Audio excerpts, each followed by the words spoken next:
Hello and welcome to episode number 255 of the Launch Lounge podcast. In today's episode, you'll discover how to create lead magnets that do more than just grow your email list. They'll actually help you make money. Stay tuned to learn my proven framework for creating lead magnets that naturally guide people toward buying your paid offers.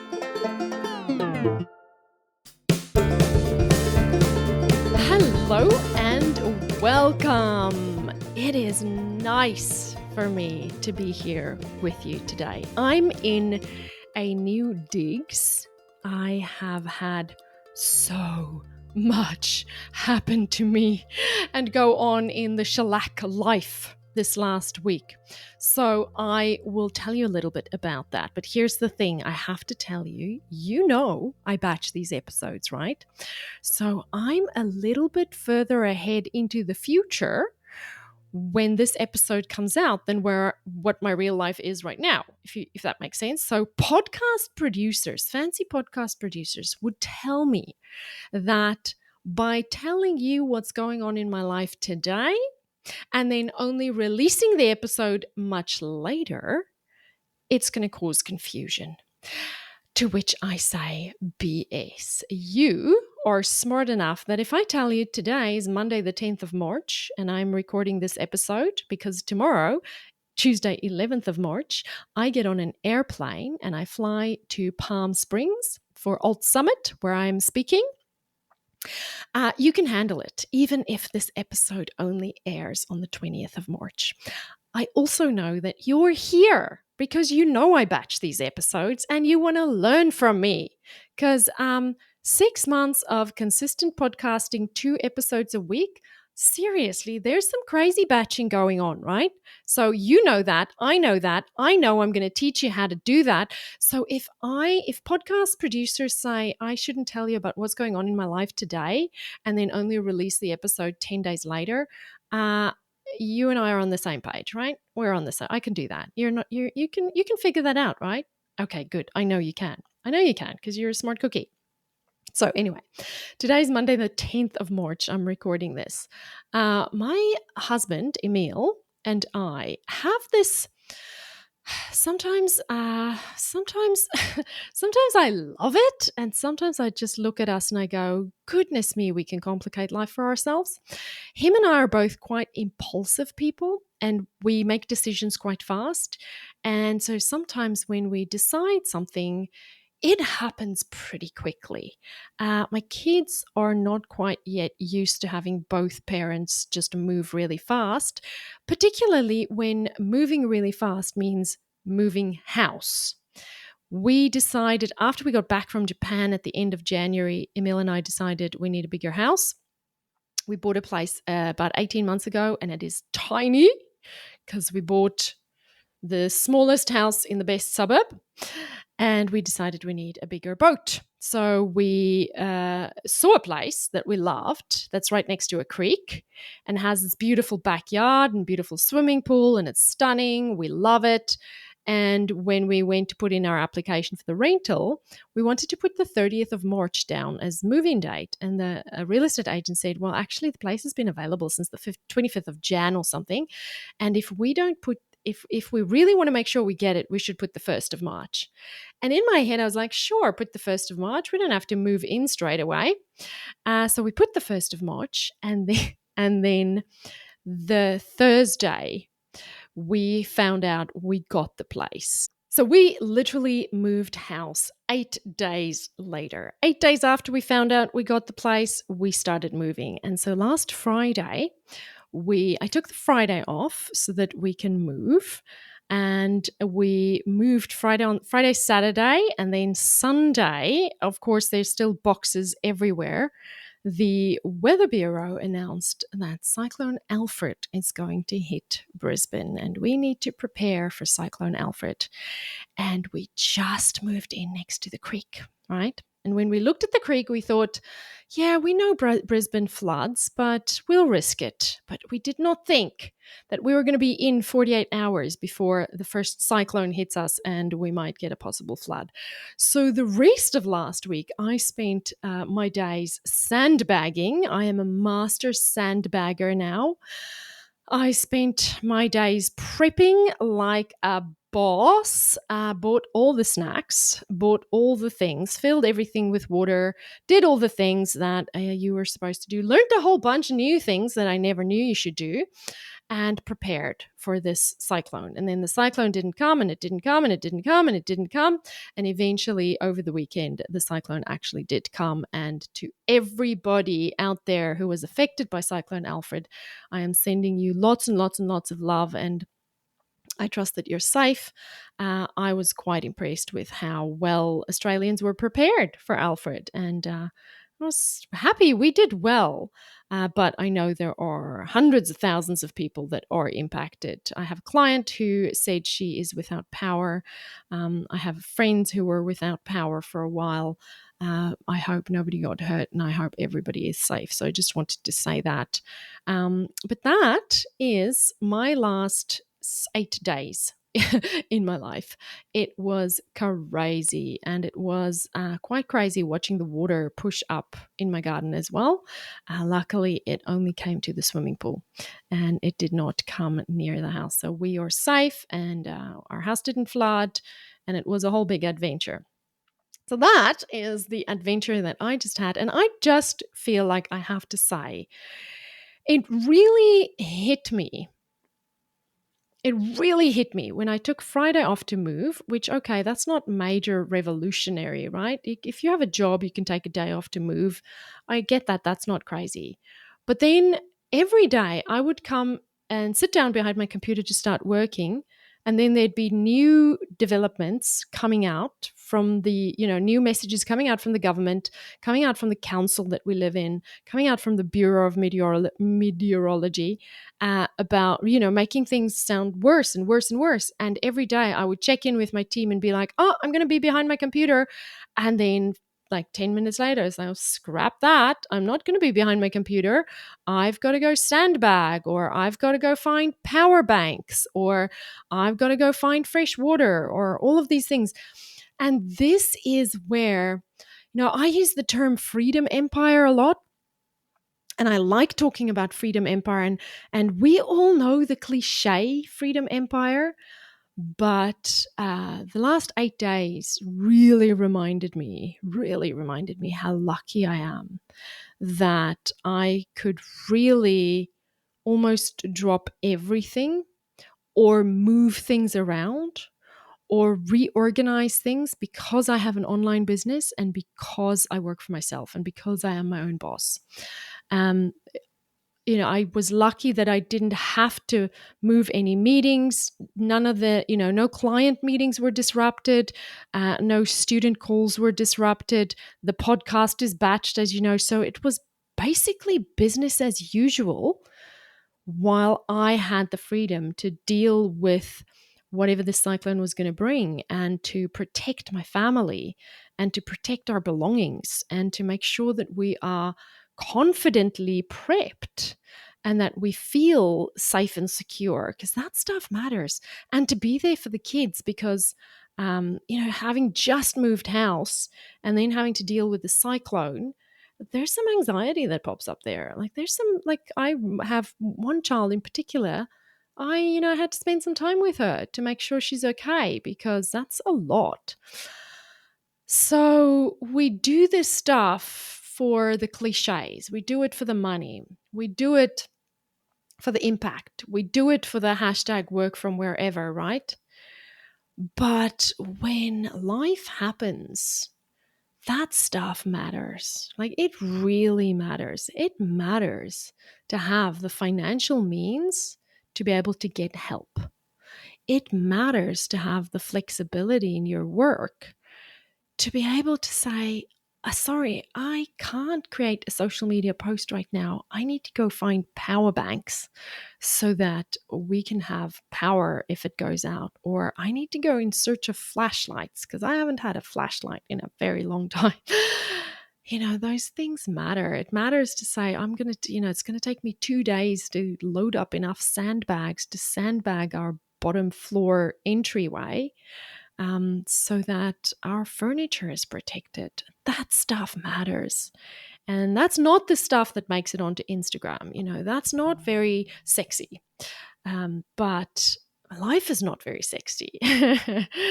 Life can be very sexy, but life is also messy and full of surprises and full of self-induced surprises and full of nature-induced surprises. And with the way that global warming is going, I'm sure we're going to have more cyclones and floods, and it's not going to get less. And having that freedom, really I had this real moment of gratitude that I am in a place where my business is secure, where my time in my business and on my business is secure.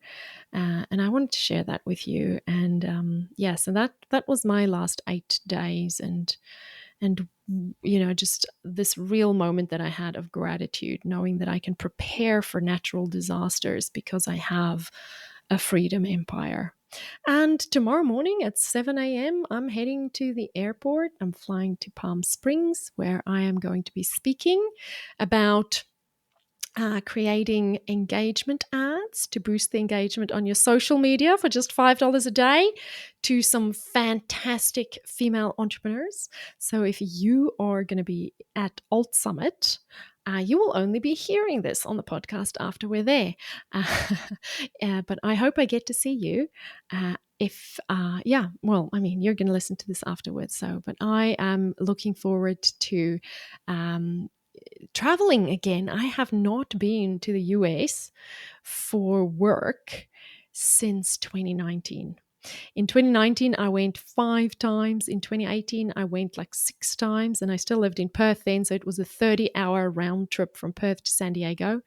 And I did it 6 times in 1 year. That was crazy. So I feel between 2018 and 2019, I got so worn out that when COVID happened and we couldn't travel, and maybe I took it a little bit too far. I've been a bit hesitant getting back on that boat, but Mama's back on the boat, and Mama is flying to the US for conferences. So if you know any good conferences coming up, or you want to invite a really awesome speaker who loves talking about building businesses and building freedom empires and running ads and doing marketing and branding ourselves so that we can impact other people's lives and sell our courses and our consulting and our coaching, then you know where to find your girl, right? All right, that is not why we're here today. I'm like 15 minutes into the show and I haven't spoken about what I'm meant to be talking about at all. Lead magnets. Let's talk about lead magnets. I had this aha moment the other day when I was looking at my very first lead magnet from 2015. Oh my goodness, you guys. It was this very generic 5 tips for succeeding with Facebook ads PDF that had absolutely nothing to do with anything I was selling at the moment, because what I was selling was my services as an ads manager. And so 5 tips for succeeding with Facebook ads, it's a long stretch from 5 tips to succeeding with Facebook ads to, here's my money, run my ads for me, right? And so I think back on it and I think it's no wonder that people were not exactly lining up to work with me back then. But here's the funny thing. That complete failure taught me one of the most valuable lessons in my business. I realized that lead magnets are way more important than we think they are. Lead magnets aren't just about growing your list. They're actually your first sale. And hang on with me here, right? Understanding how to create a good lead magnet is the first offer you create. And if I had to distill everything, everything that I talk about, everything that I teach, everything that my students come to me with wanting help, my clients come to me with help, wanting help, if I could distill it into two things, it is knowing how to make good offers and knowing how to speak to people, speak to the right people in the right way, right? So building hot audiences and making hot offers. And once I figured out that a lead magnet is not just a PDF you slap together and stick on the back end of a landing page, and then and then call it a list builder and talk about it on social media and celebrate that it builds your list. That's not what it is. So here's the truth about lead magnets that nobody talks about. Today's episode is brought to you by Your First 10K Course Launch, the no overwhelm guide to converting your expertise into income. If you ever catch yourself thinking, I know I could help so many people if I could just figure out how to profitably launch my online course, you're not alone. Every day, brilliant creative entrepreneurs, coaches, and consultants keep their knowledge locked in a one-on-one service because turning it into a scalable course feels too overwhelming. Here's the good news. Creating your first 10K course doesn't require you to become a marketing genius. I've packed everything you need from packaging your expertise to launching with confidence into this no overwhelm step-by-step guide. Head over to thelaunchlounge.com/10K to download your copy today. Don't let another day go by with your expertise stuck in time for money services. Your future students are waiting. Your lead magnet isn't just content. Your lead magnet is the beginning of your promise of transformation. And if that promise doesn't align with your paid offer, you're breaking trust before you even built it. So here's why most lead magnets fail. They're basically just collecting digital dust. They're just a thing someone puts together because they were told they need to do something to build a list, right? They're not aligned with what you're actually selling. They're not creating a linear journey for your ideal customer to go on, where you solve a small problem for them, help them see you are an expert, and then take them on a journey to where they can say, hells yeah, when you're selling your paid product. So think about it. If you're selling a course on how to bake amazing sourdough bread, but your lead magnet is 10 quick breakfast ideas, you're attracting people who want quick solutions, not artisan bakers, right? And here's why it matters. Your lead magnet needs to solve a specific problem that is directly connected to your paid offer. It should give people a quick win that makes them hungry for more. And it needs to showcase your unique approach or methodology. So I want you to stop thinking of your lead magnet just as a freebie. I want you to think about it as the first chapter in your client's success story or your student's success story. And if that's the first chapter and your paid offer is the, chapter 5 through 12, then there's still a few things that happen in between, and those things are your email marketing, your pre-launch content, your launch content. But your lead magnet is chapter 1, and it's part of a bigger picture, right? And this is where it gets exciting. Your lead magnet should actually begin to pre-sell your course without being salesy at all, right? So first think of your lead magnet as an appetizer and your course as the main course, or your coaching or your consulting. They need to complement each other perfectly. So let's say you're selling a course on Instagram growth. Your lead magnet could be 3 Instagram stories templates that convert followers into leads, right? See what I did there? It's specific and actionable. and directly relate it to what they'll learn more about in your course that is about teaching people how to grow on Instagram. So the lead magnet solves a specific problem, a small problem, right? Just stories, just story templates. It's a tactical problem. It's something that can be solved in 5 minutes. It makes it easy for them to get started, to gain traction. When someone downloads this lead magnet, they're essentially raising their hand saying, yes, I want to convert followers into leads. And that's exactly the kind of person who might want to buy a course on Instagram growth. You know that old funny saying about success, that success leaves clues? Your lead magnet is actually your crystal ball. It shows you exactly what your audience wants to buy before they buy it. So I want you to think about the lead magnets that you have out there at the moment. Think about the lead magnets that you're running. If that lead magnet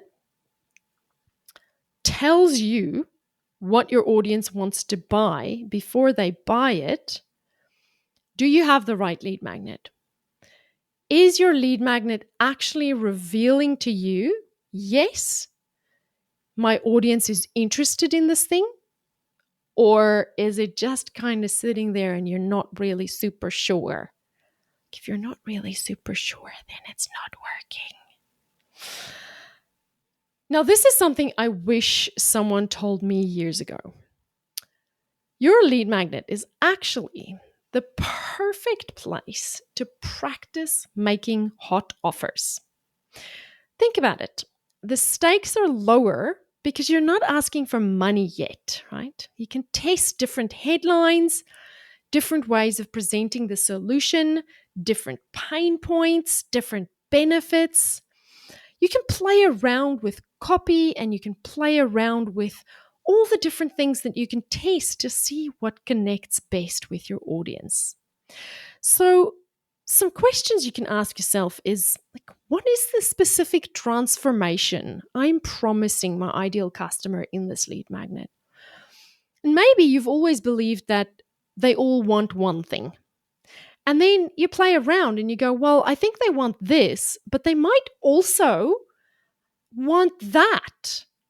And then play around with your lead magnet and try the copy using a different promise.